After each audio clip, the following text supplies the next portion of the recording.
Hello, and welcome to another week of my Cybersecurity Roundup. My name is Clinton Walker, and thank you for joining and thank you for your time. Now, in this week's update, I'll be covering around three or four, maybe three cybersecurity breach that occurred in the last 5 to 7 days.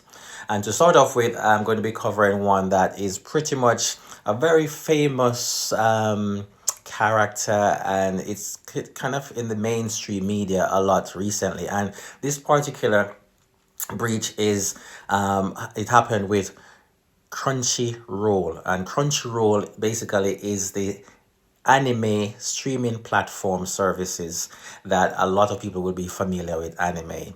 Now, it is said that the breach occurred via application data breach and some credentials data breach as well, and that exposed over 6.8 million subscribers details, and that includes username, passwords, hashes, password hashes, and billing information.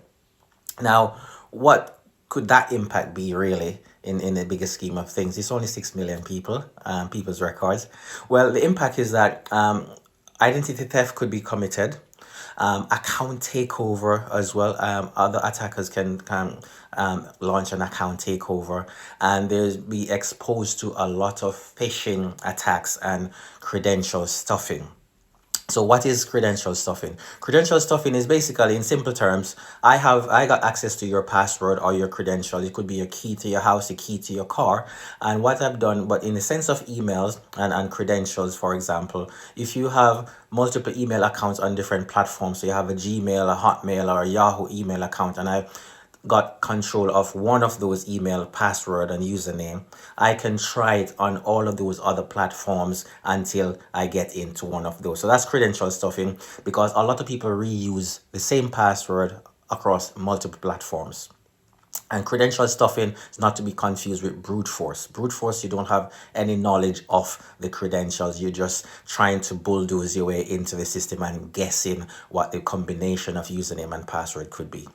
So that could be a huge impact there with those subscribers. So what are some of the countermeasures that can be put in place? So you can harden the system. So again, manage access control tightly. So use multi-factor authentication, and multi-factor authentication is something you know, something you have, and something you are. Right, so that could be a combination of username, passwords, tokens, etc. As well. And also make sure that on those types of systems you have login and auditing, or some kind of a monitoring on the system that can actually alert you if there were some unusual events were to happen. The other protection that you can put in place, or countermeasures that you could put in place, is around embedding security from the outset, shifting security left. So during the whole development process of an application or a system, make sure that cybersecurity compliance and security controls are embedded in every stage of that development process. And once you've completed that, make sure that you've done what's called a static application security testing, or dynamic DAST, dynamic application security testing, and any kind of code reviews, penetration testing before you launch, and do that regularly after launch as well, because these tests are only valid for a snapshot in time. The moment that test is completed, the system could be out of date and susceptible to other breaches as well. Use anti-stuffing controls, such as a web application firewall, and firewall that's also on your device. So you got firewall from a network perspective as well. And also enable rate limiting. And rate limiting, again, is a feature and a functionality that in the apps you can enable those and say, make sure that this particular user cannot attempt and try to brute force my login process within X amount of time. So within 30 minutes, you cannot log in or attempt to log into a system more than 3 times, because that helps to prevent brute force attack as well, and manage the security posture around access to the system. Now, that's that one with anime, with Crunchyroll anime data breach. The other one I want to cover is Ajax. And Ajax is a football club in the EU, and it was said that their system was breached and it exposed over 300,000 worth of data, and it was an unauthorized access to the database that affected their CRM system, and it's for the fans. So it's a fan based database, it's a fan based platform system. And again, names, contact details, telephone number, fans ID, and ticketing information and billing information was also disclosed in that 300k worth of data breach, that data that was disclosed.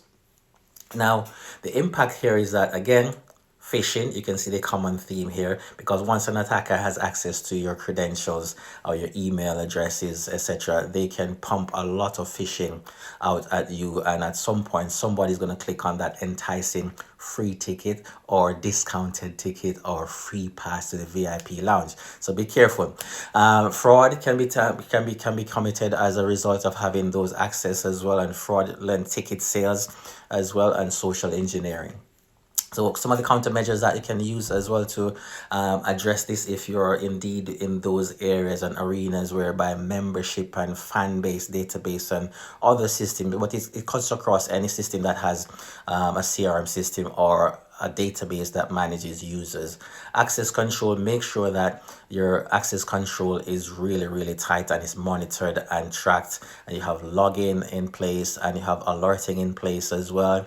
And also enable least privileges on those systems, because some people have access to the entire system where they can delete, rewrite, edit, and overwrite things.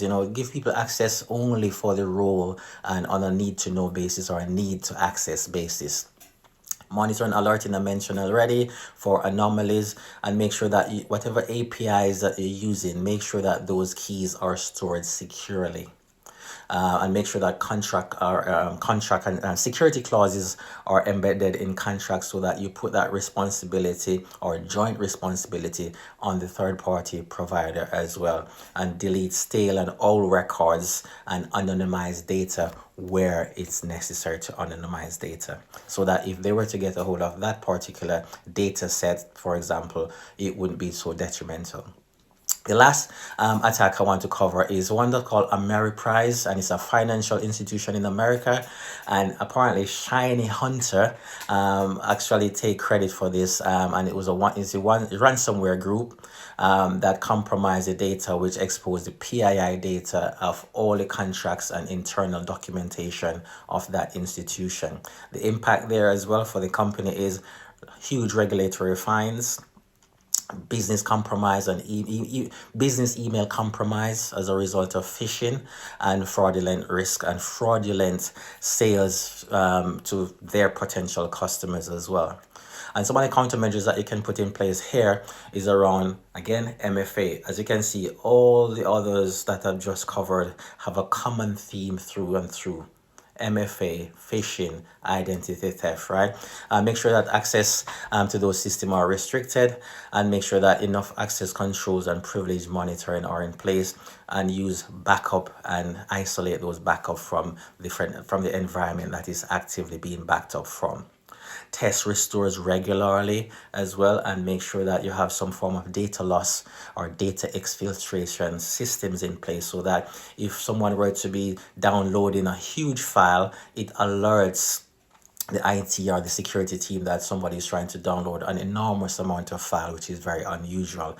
And there are other controls that you can put in place as well, because people don't just download a whole big file at the same time. They do it gradually. So track and monitor trends over time as well, and also use data classification. Now, that's the update for those 3 particular breaches that occurred in the last week. If you need any more information, please reach out to me on LinkedIn. Follow us on LinkedIn. Subscribe to us on YouTube, and also visit our website for more updates and insights. That's your weekly cybersecurity update by yours truly, Clinton Walker. Have a great weekend, and I'll see you in the next episode. Thank you.